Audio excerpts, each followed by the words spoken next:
रमेश और सुरेश दोनों सगे भाई थे और एक छोटे से गांव में अपने परिवार के साथ रहते थे।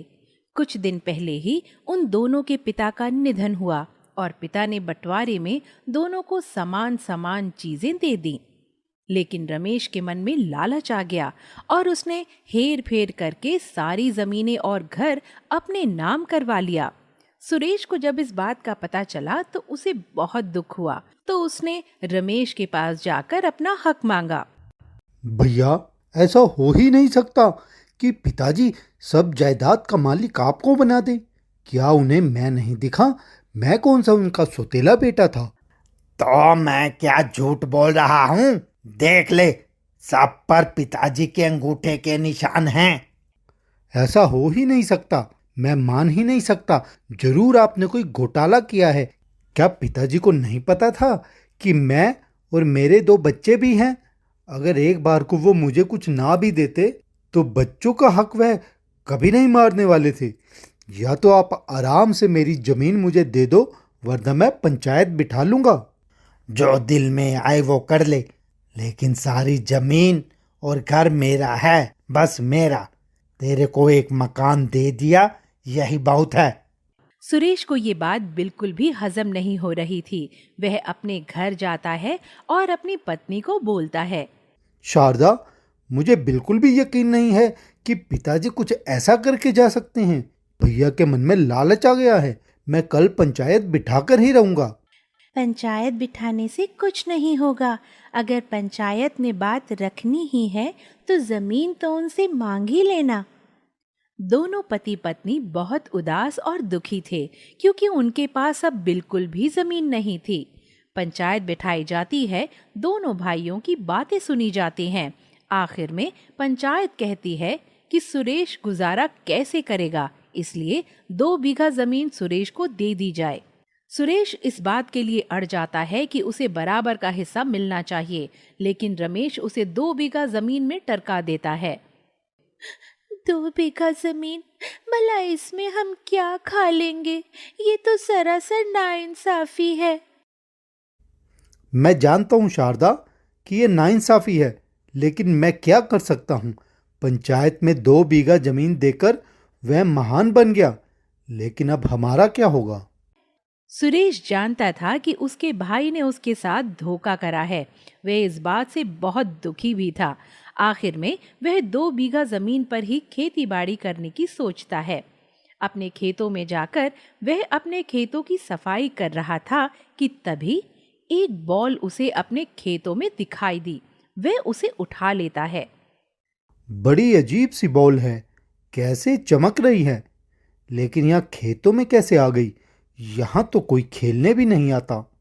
सुरेश उस बॉल को उलट पुलट कर देखता है। वह एक नीले और सफेद चमकीले रंग की बॉल थी। थोड़ी देर देखने के बाद वह उस बॉल को साइड में फेंक देता है। तभी वह बॉल टूट जाती है और उसमें धुआं निकलना शुरू हो जाता है। तभी उसमें से एक छोटा सा अजीब सा दिखने वाला इंसान बाहर निकल कर आता है, जिसके लंबे लंबे कान थे। उसका शरीर छोटा था और वह दिखने में बहुत ही अजीब था। सुरेश उसे देखकर बुरी तरह डर जाता है, जबकि वह आदमी। नींद खराब कर दी मेरी। सोचा था यहाँ आकर आराम से सोऊंगा, फिर अपनी दुनिया में लौट जाऊंगा, लेकिन यहाँ पर भी चैन नहीं है किसी को। मुझे माफ करना, मैं नहीं जानता था कि इसके अंदर आप हैं। वैसे आप हैं कौन? और इसके अंदर क्या कर रहे हैं? और आप कहाँ से आए हैं? इस दुनिया के तो आप नहीं लग रहे। मैं इस दुनिया का प्राणी हूं ही नहीं, मैं लगूंगा कैसे? और वैसे भी मैं यहाँ पर सिर्फ सोने आया था, और अब तो मैं सो भी नहीं पाऊंगा क्योंकि तुमने तो मेरा बिस्तर ही तोड़ दिया। यह आप क्या कह रहे हो? ये छोटी सी बॉल आपका बिस्तर था? ओहो, मेरी वजह से फिर तो आपकी नींद खराब हो गई। आप एक काम करो, वहाँ कोने में एक चारपाई पड़ी है, उस पर जाकर लेट जाओ। उस पर लेटने से आपको बहुत अच्छी नींद आएगी। वह आदमी बहुत नींद में था। वह चलता चलता उस चारपाई पर जाता है और अपने हाथों को हिलाता हुआ उड़कर उस चारपाई के ऊपर लेट जाता है। सुरेश उसे दूर से देखकर डरा हुआ भी था और हैरान भी। वह अपने काम में लग जाता है। देखते ही देखते शाम होने को आती है। वह आदमी अभी भी सो रहा था। तभी सुरेश उसके पास जाकर, भैया जी उठ जाओ, शाम हो गई है, मुझे मेरे घर जाना है। अगर आपको भूख प्यास लगी है तो चलिए मेरे घर चलिए, मैं आपको खाना खिलाता हूँ। वाह क्या नींद आई है। क्या कहा था तुमने? क्या कहते हैं इसको? मैंने कहा था कि इसे चारपाई कहते हैं। वाह वाह, मजा आ गया। इस पर सोने के बाद तो मेरी सारी थकान उतर गई है और मेरी नींद भी पूरी हो गई है। जब मैं यहाँ से जाऊंगा तो इसे अपने साथ लेकर जाऊंगा। ये सुनकर सुरेश को हंसी आ जाती है। फिर वह पूछता है तो वह आदमी कहता है उसे बहुत तेज भूख लगी है। सुरेश उसे हाथ में उठाकर अपने कुर्ते के ऊपर वाली जेब में डाल लेता है और घर आ जाता है। घर आने के बाद वह अपनी पत्नी शारदा को खाने के लिए बोलता है। बाबा बाबा, आपकी जेब में कुछ हिल रहा है। अरे मैं तो उसको भूल ही गया। हाँ हाँ, ये मेरा दोस्त है, आज ही मेरा दोस्त बना है और दूसरी दुनिया से आया है। शारदा, इसके लिए भी खाना ले आओ। वह उसे अपनी जेब में से निकालकर बाहर बिठा देता है। उसे देखकर उसके घरवाले बड़े हैरान होते हैं। थोड़ी देर तक तो वह आपस में डरे डरे रहते हैं, लेकिन फिर हंसी मजाक करते करते वह लोग खाना खाने लगते हैं। तब उस आदमी को सुरेश के साथ हुए धोखे का भी पता चलता है। देखो, पूरी बात तो मुझे समझ में नहीं आई। बस मुझे इतना पता चल रहा है कि तुम्हारे हिस्से की जमीन और पैसा तुम्हारे भाई ने हड़प लिया। तो क्या बात हुई, हमारे पास 2 बीघा जमीन है तो तुम उसमें ही अपनी खेती बाड़ी करके अपने परिवार को खुश रखो। तुम इस दुनिया के रूल नहीं समझते। मैं जो भी कर लूं जमीन में, अपने परिवार का गुजारा नहीं कर पाऊंगा। खाली खाना ही नहीं होता, कपड़े होते हैं, बच्चों की पढ़ाई होती है, हारी बीमारी होती है, और इनकी शादी भी तो मुझे इसी जमीन से करनी है। यह सब इस छोटी सी जमीन से नहीं हो पाएगा। अब मुझे खेती बाड़ी के साथ साथ मेहनत मजदूरी भी करनी पड़ेगी। नहीं नहीं, तुम्हें ऐसा कुछ भी नहीं करना पड़ेगा। मैं तुम्हारी मदद करूंगा, लेकिन तुम्हें अपनी चारपाई मुझे देनी होगी। तब से आदमी सुरेश को छोटी छोटी गोलियां देता है। अरे, यह तो छोटी छोटी गोलियां हैं, इनका मैं क्या करूंगा? ये तो तुम्हें तब पता चलेगा जब तुम इन्हें अपने खेतों में उगा लोगे। मेरे भाई, ये कुछ और नहीं, जादुई आलू हैं। जैसे ही तुम इन्हें अपने खेतों में डालोगे, ये दोगुनी पैदावार के साथ बढ़ जाएंगे। और तो और, ये कभी खत्म भी नहीं होंगे। जल्दी ही तुम्हें अपने खेतों से आलू की बहुत अच्छी पैदावार मिलेगी। और आगे क्या करना है वो तो तुम जानते ही हो। ये छोटी छोटी आटे की गोली जैसे दिखने वाले आलू हैं।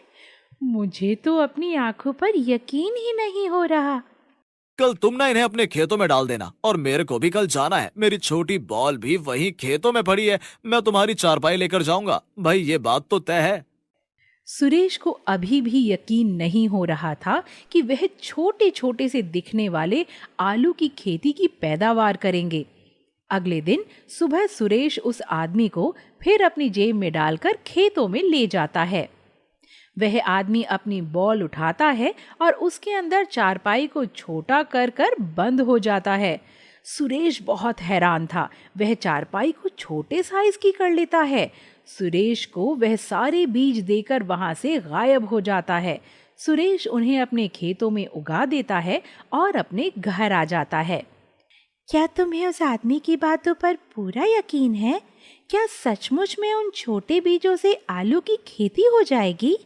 भाई, मुझे तो वह भला मानस ही लगा, बाकी वो जाने, भगवान जाने। अगले दिन सुरेश अपनी पत्नी के साथ खेतों पर जाता है और वह देखता है कि उसके खेतों में आलू की फसल जोरदार हुई है। वह एक जगह से जमीन को खोदते हैं तो वहां से ढेरों आलू निकल जाते हैं। यह देखकर दोनों पति पत्नी बहुत खुश होते हैं। दोनों मिलकर खेत की जमीन के नीचे से सारे आलू निकाल लेते हैं और उन्हें बेच देते हैं। एक ही बारी में उन्हें बहुत अच्छा मुनाफा होता है। दोनों बहुत खुश थे, लेकिन अब उन्हें लगता है कि अब क्या होगा। कल तो खेतों में उन्हें दूसरी सब्जी उगानी होगी, लेकिन ऐसा नहीं होता। अगले दिन जब वे खेतों में जाते हैं तो उनकी फसल फिर से तैयार खड़ी थी। थोड़े ही दिनों में वह बहुत अमीर होने लग जाते हैं। ये बात सुरेश के भाई रमेश को हजम नहीं होती और वह उसके खेतों में आता है। अरे वाह वाह, मेरी दी हुई जमीन तो सोना उगल रही है। तुझे तो मेरा एहसान मानना चाहिए और इस एहसान में तुझे अपने खेतों के आधे आलू मुझे देने होंगे। मेरे बड़े भाई हो इसलिए मैं शर्म करता हूँ, लेकिन अगर मेरे खेतों की तरफ नजर करके भी देखा तो मुझसे बुरा कोई नहीं होगा।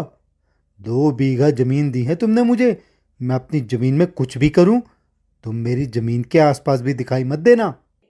तभी कुछ किसान लोग वहां पर उनके झगड़े में आ जाते हैं और सब मिलकर रमेश को भला बुरा कहते हैं। रमेश उन लोगों को देखने की धमकी देकर वहां से चला जाता है। रात को चोरी छुपे वह सुरेश के खेतों में आकर आलू निकालने लगता है। सारे आलू निकालने के बाद जब वह पीछे मुड़कर देखता है तो वहां पर कुछ भी नहीं था। तभी वह देखता है कि पीछे छोटा सा आदमी खड़ा हुआ है। तुमने मेरे दोस्त के खेतों को नुकसान पहुंचाने की कोशिश की, अब तुम्हें इसका खामियाजा भुगतना होगा। तुमने उससे ज्यादा जमीन ली हुई है। जाओ, अब तुम अपने खेतों में खेती करके दिखाओ।